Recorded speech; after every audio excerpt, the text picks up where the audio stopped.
नमस्कार दोस्तों, मैं आपका दोस्त अमित आर्य। स्वागत है आपका अपने इस यूट्यूब चैनल अमित आर्यवर्त में। दोस्तों, यदि अभी तक आपने अपने इस चैनल को सब्सक्राइब नहीं किया है तो तुरंत कर लीजिए। साथ में जो बेल आइकन आता है उसको जरूर दबाया कीजिए, तभी आप नए नए वीडियो का नोटिफिकेशन तुरंत प्राप्त कर पाएंगे। नमस्कार दोस्तों, मैं आपका दोस्त अमित आर्य स्वागत करता हूं आपका ही अपने इस यूट्यूब चैनल अमित आर्यवर्त में। दोस्तों, एक व्यक्ति है जिसका नाम है वामन मेश्राम, जो कि इस देश को जाति के नाम पर तोड़ना चाहता है, जाति के नाम पर यहाँ के लोगों को बांटना चाहता है। उसका मकसद सिर्फ जहर घोलना है। जो व्यक्ति ज़्यादा जानकारी नहीं रखते, जिनको अपने इतिहास के बारे में ज़्यादा जानकारी नहीं है, उनको गलत संदेश देना, उनको गलत जानकारी देना, ताकि यहाँ पर एक हीन भावना उत्पन्न हो जाए। देखिए, हमारे देश में जाति के नाम पर कभी कोई दंगे नहीं हुए। आपस में छोटी मोटी हिंसा हुई हो और उसको जाति का नाम का दंगा दे दिया जाता है मीडिया के रूप में, लेकिन जाति के नाम से ऐसे व्यापक रूप से दंगे हमारे देश में कभी नहीं हुई। लेकिन आने वाले 5 या 10 सालों के अंदर ऐसा हो सकता है। क्यों हो सकता है? क्योंकि वामन मेश्राम जैसे लोग जो कि इस देश को तोड़ने का भरसक प्रयास कर रहे हैं, भरपूर प्रयास कर रहे हैं, और जो लोग कुछ नहीं जानते वो उसकी बातों में आ रहे हैं।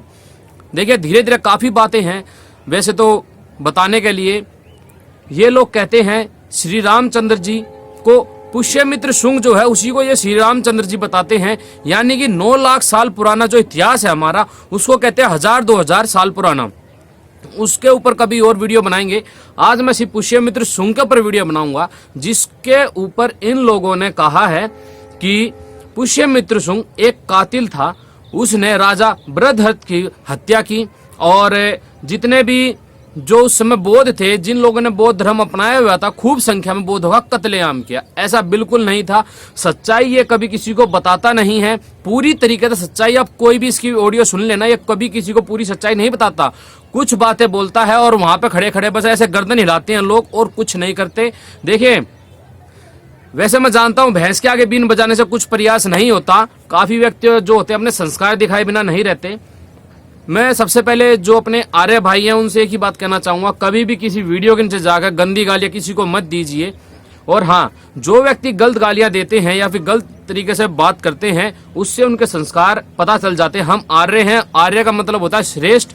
और जो व्यक्ति अपने आचरण में हर तरीके से अच्छा है, लेकिन दुष्टों को सबक सिखाने के लिए सब में ऐसा आगे रहता है, उसको आर्य कहा जाता है।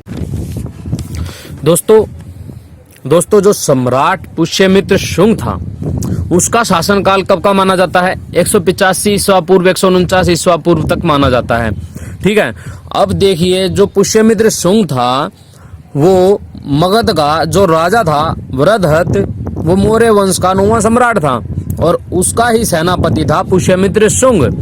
अच्छा, अब आप ये भी जान लीजिए कि जब अशोक ने बौद्ध धर्म अपना लिया था तो इतना अधिक प्रचार हुआ कि जो पूरा उत्तर भारत था, जैसे अब देखिए, जो अफगानिस्तान है, जो पाकिस्तान है, कश्मीर, पंजाब और जितना भी उत्तर भारत है, लगभग सारा बौद्ध धर्म अपना चुका था।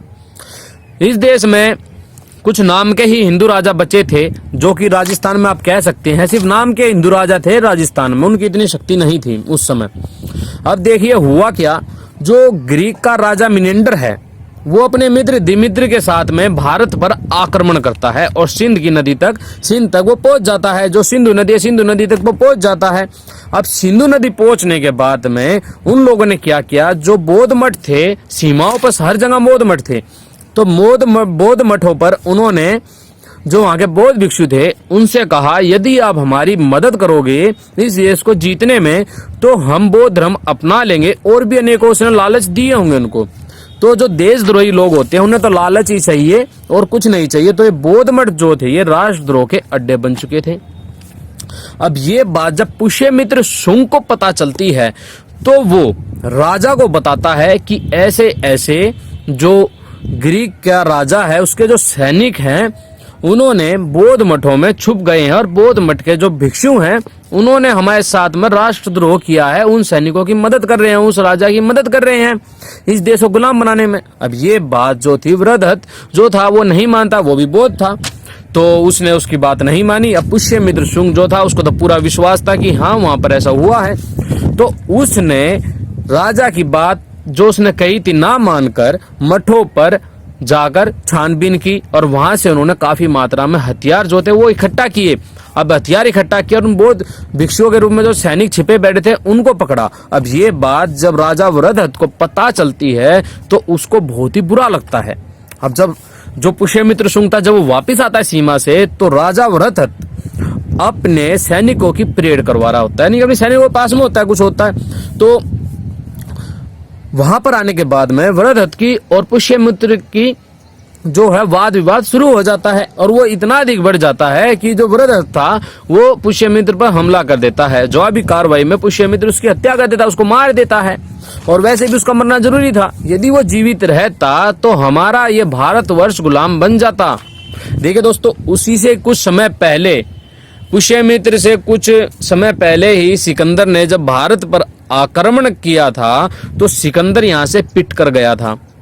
ठीक है, अब यहाँ से पिट कर गया। जैसे कि आप जानते ही राजा पोरस थे। राजा पोरस के बारे में गलत बात प्रचलित की जाती है कि राजा पोरस हारे थे, राजा पोरस नहीं हारे थे। राजा पोरस एक ऐसे महान वीर पराक्रमी योद्धा थे जो कि धनुर्वेद के पूरे ज्ञाता थे, और महापराक्रमी योद्धा में उनकी गिनती आती है राजा पोरस की। राजा पोरस ने खूब कूटा था सिकंदर को यहाँ पर, और यहाँ से भागा था, यहाँ से मरकर गया था। सिकंदर जीत के नहीं गया था। यहाँ के जो वामपंथी इतिहासकार है ना, उन्होंने इस देश का बेड़ा गर्क कर दिया है। सिकंदर, राजा पोरस, इनका इतिहास गलत बताया जाता है हमारे को। पुष्यमित्र शुंग, इनका इतिहास गलत पढ़ाया गया वामपंथियों के द्वारा, और वही इतिहास जो ये वामन मेषराम जैसे लोग हैं, ये भड़काने का काम करते हैं, हमारे देश की जनता को गलत संदेश देते हैं, सच्चाई नहीं बताते हैं। तो ये वो सच्चाई थी। अब देखिए, जब पुष्यमित्र शुंग ने वृत्रहत की हत्या कर दी, उसको मार दिया, तो यहाँ की जो सेना थी, वो सेनापति था, उसकी जो सेना थी उसमें बौद्ध भी थे और आधे आर्यवैदिक धर्मी भी थे। तो जो सैनिक थे वो पुष्यमित्र शुंग को काफी चाहते थे।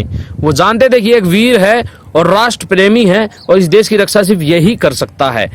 तो दोस्तों, उन्होंने उसका साथ दिया और उसको राजा बनाया गया। अब जो लोग ये कहते हैं कि पुष्यमित्र शुंग ने हत्या की, अब देखिए, पहली बात तो जान लीजिए कि हमारा जो देश था, देश में पहले वैदिक धर्मी थे, और इस एरिया में जितने भी थे जहाँ जहाँ बौद्ध धर्म अपनाया था, वो सब वैदिक धर्मी थे, उन्होंने ही बौद्ध धर्म अपनाया था। तो वो अपने भाइयों का, अपनी माताओं का, बहनों का कत्ल क्यों करता भला? उन्होंने सिर्फ राष्ट्रद्रोह करने वालों का ही कत्ल किया था, उन्हीं को ही सजा दी थी, और किसी को सजा नहीं दी थी। तो बच्चे से बच्चा अगर थोड़ी सी बहुत बुद्धि रखता हो ना, वो भी सोच लेगा कि जो बौद्ध धर्म के लोग थे, जिन्होंने बौद्ध धर्म अपनाना कहा था, वो पहले वैदिक धर्मी तो थे भाई, वो इनकी हत्या क्यों करता? जब वापिस देखिए, उस राजतंत्र में काफी लालच होता है, काफी सुख सुविधाएं होती है, जिसके चक्कर में बहुत से जो कमजोर आदमी होते हैं वो दूसरे धर्म की तरफ आकर्षित हो जाते हैं, अपना लेते हैं। अब फिर दोबारा जब एक वैदिक धर्मी, एक क्षत्रिय राजा बन गया, तो वापिस उन लोगों ने अपना धर्म वैदिक धर्म की तरफ आने लग गए। और दोस्तों, एक बात जो महत्वपूर्ण है, काफी व्यक्ति कहते हैं कि ये ब्राह्मण राजा था, ब्राह्मण राजा था। देखिए, एक जन्मजात पंडित के घर में पैदा हुआ, लेकिन ये क्षत्रिय राजा था। वर्ण के अनुसार ये क्षत्रिय था, ना कि कोई ब्राह्मण था। पहली बात तो आप लोग ये जान लेनी बेहद जरूरी है कि जो पुष्यमित्र शुंग था वो ब्राह्मण नहीं था, वो क्षत्रिय था। देखिए दोस्तों, इस देश को जाति के नाम पर किसी भी रूप से तोड़ा जा सकता है। जो व्यक्ति हैं वो जानते हैं कि यहाँ पे लोग इतने जानकारी नहीं रखते, इतिहास के बारे में ना जानने का प्रयास करते हैं, ना रुचि रखते हैं। तो उनको जैसा बताओगे बस हाँ में हाँ गर्दन हिलाएंगे और आपकी बात मान लेंगे। अब दोस्तों, आप ये भी जान लीजिए कि बौद्धों ने हमारे देश के साथ में क्या क्या गद्दारी की है। देखिए, राजा दाहिर के बारे में आपने सुना ही होगा। राजा दाहिर के समय भी जो राजा दाहिर के जो सेनापति था वो एक बौद्ध सेनापति था, और उसने गद्दारी की थी राजा दाहिर के साथ में, जिसका परिणाम ये हुआ कि अनेकों हिंदू वहाँ पर मारे गए, अनेकों बौद्ध वहाँ पर मारे गए, क्योंकि जो मुस्लिम लुटेरे थे उनके लिए बाकी सभी काफिर होते हैं, और उन काफिरों का कत्ल करना उनके लिए महत्वपूर्ण होता है।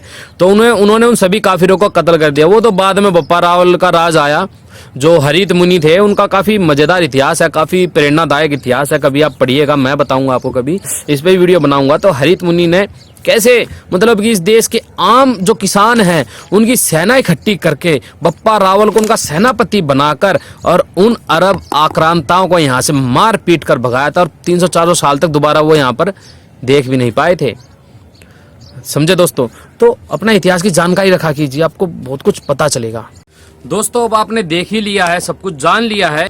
दोस्तों, मुझे उम्मीद है कि ये वीडियो आपको अच्छी लगी होगी। इस वीडियो को लाइक कीजिएगा, शेयर जरूर कीजिएगा, ताकि अधिक से अधिक लोगों तक ये वीडियो पहुंचे।